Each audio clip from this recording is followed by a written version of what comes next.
गांव के एक छोटे से घर में रहने वाला अर्जुन बहुत गरीब परिवार से था। उसके पिता खेतों में मजदूरी करते थे और मां लोगों के घरों में काम करती थी। पैसों की कमी थी, लेकिन अर्जुन के सपने बहुत बड़े थे। वो पढ़ाई में तेज था और दिल का बेहद साफ इंसान था।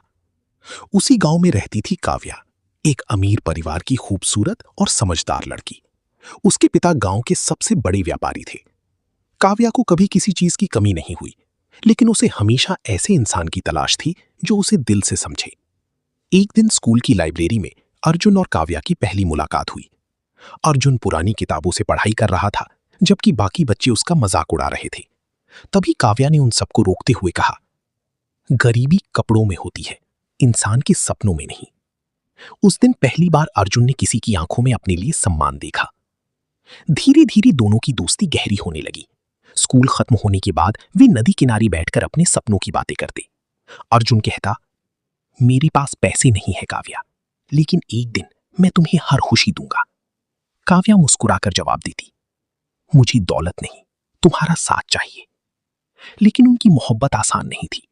जब काव्या के पिता को इस रिश्ते के बारे में पता चला तो उन्होंने गुस्से में कहा, एक गरीब लड़का मेरी बेटी के लायक नहीं हो सकता। उन्होंने काव्या का स्कूल जाना तक बंद कर दिया। अर्जुन को गांव छोड़ने की धमकी दी गई। पूरा गांव उनके प्यार के खिलाफ हो गया। लेकिन अर्जुन हार मानने वालों में से नहीं था।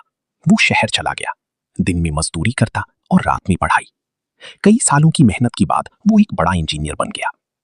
उधर काव्या ने भी शादी से इनकार कर दिया। उसने अपने प्यार का इंतजार किया।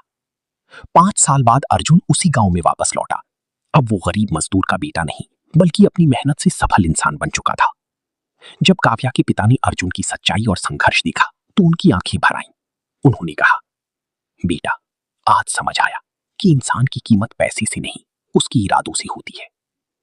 आखिरकार अर्जुन और काव्या की शादी पूरी गांव के सामने हुई। उस दिन अर्जुन ने काव्या का हाथ पकड़कर कहा, सच्चा प्यार गरीब या अमीर नहीं देखता, बस दिल देखता है। और दोनों हमेशा के लिए एक हो गए।